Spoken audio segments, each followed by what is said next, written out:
Okay, we're out at Mary Gran and we're in Roscoe's room, but Brother Ronnie Cox came by to visit with us some, and he sings also, but he's got to share something with you, a little testimony about something that he's some progress he's been making. Tell about the wheelchair thing you just told us. I got improved enough to where I was just walking around the facility without the wheelchair, but I had the wheelchair in my room to where I was sitting in the wheelchair to basically, get around, to cut on the air conditioning. I was using the wheelchair to roll up to basically make my bed, or with my Bible and stuff my writing utensils and everything I was using, I had it all spread out on my bed, but I would always be sitting in my wheelchair. When I would roll up to the bathroom, I'd go in the bathroom and sit in my wheelchair to brush my teeth. So basically, every time I was in my room, I was always in my wheelchair. And basically, it just came to the point where I felt like it was time for me to stop being dependent on that wheelchair in my room. And I basically just put a regular chair in my room, and I'm not using the wheelchair at all.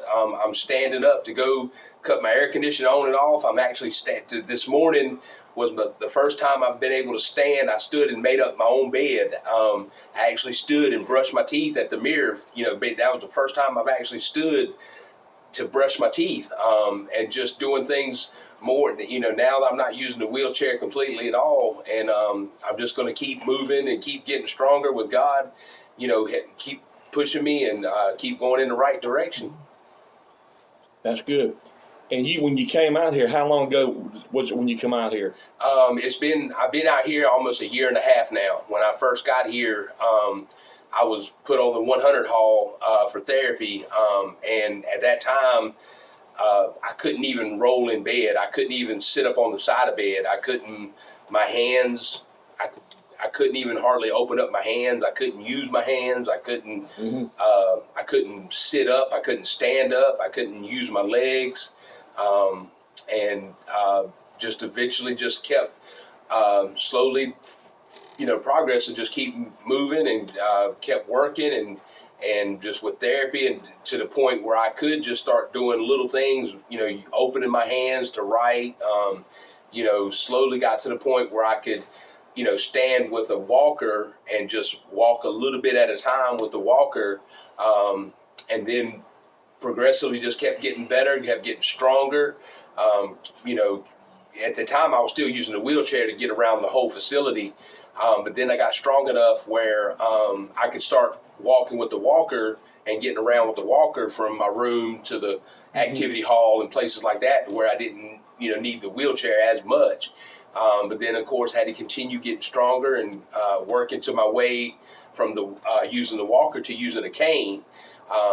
And then my slow progress of getting stronger with that, to where I was getting around with the cane and not even using the walker anymore. And then, the stronger I got, the more I was getting with the cane. Then I started actually doing things where I was, walking without the cane, just making, maybe from one end to the hall to the other end, just getting stronger and stronger, without the cane. And then just slow process of just, now I'm pretty much, walking outside. I'm walking, everywhere, doing things now without the cane, without any assistance at all, but with God on me and helping me. Just going to continue getting stronger and keep getting better, and just keep going to my opportunity to get out of here and be able to get back in the world and get back to my kids and be able to get a job and start working again. And it's just a true blessing that 2 years ago, Duke pretty much said I was not going to make it. Duke said I was going to. They told my mom, they told my ex-wife, they just said I wasn't going to make it. And and then at that time, when I did actually stay alive, they pretty much said I would never get out of bed again. I would never walk again. But look at me. I mean, look what God's done. I mean, it's just a true blessing. Now, what about, you said you're online, taking a class online? Yeah, I just started doing, because I was a firefighter for 20 years, but with my alcohol, I got a DUI and I lost my job. And with all this, but I did wind up getting starting an online class to become a fire extinguisher technician. So I'm doing my classes now, so I can get doing that and, take the test, and then I'll be ready to start working again when I'm, strong enough to leave here. All right, and Ronnie's going to do a song for us, and it's called "Lord, I Want You to Help Me." Is that the name of it?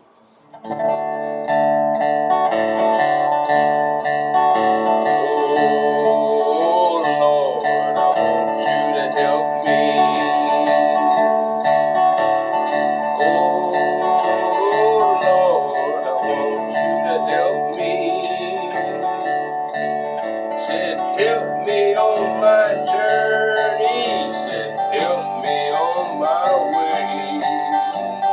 Oh Lord, I want you to help me. Said while I'm praying, I want you to help me. Said while I'm praying, I want you to help me. Help me on my journey, help me on my way. Oh Lord, I want you to help me. I said while I'm standing, I want you to help me.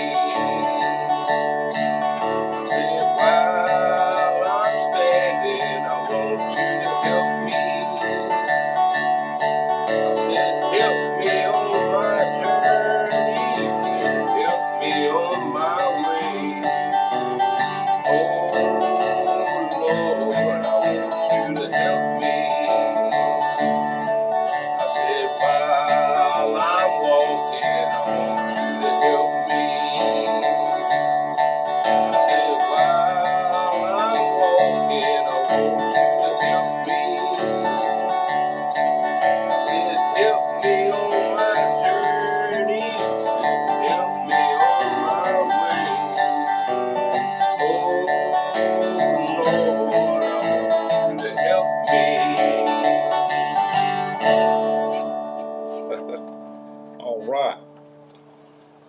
All right, we're going to end the video, and we appreciate Ronnie coming by, and so he's been a real inspiration to all of us, and I thought when he come through the door there, I said, Lord, he looks like he's about ready to go play football somewhere. Come walking in, no walker, no wheelchair. Nope.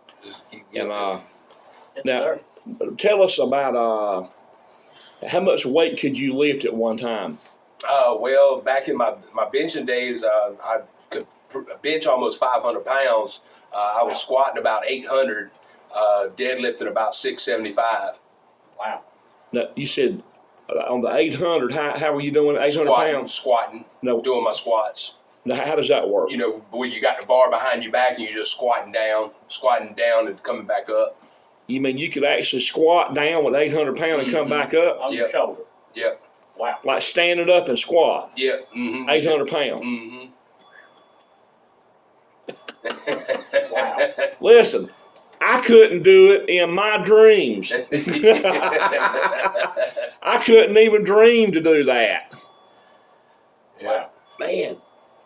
And you were in a competition for what? The world's strongest man? We used to do the world's strongest man stuff. Mm-hmm. Yep. We used to train for that. I knew a lot of guys. We actually, one of the guys I played football with in high school, his father was best friends with, if anybody in Durham ever heard of O.D. Wilson. O.D. Wilson was one of the big-time world's strongest men back in the early 90s. And he was from Durham, North Carolina. And O.D. was 6'8", almost 400 pounds.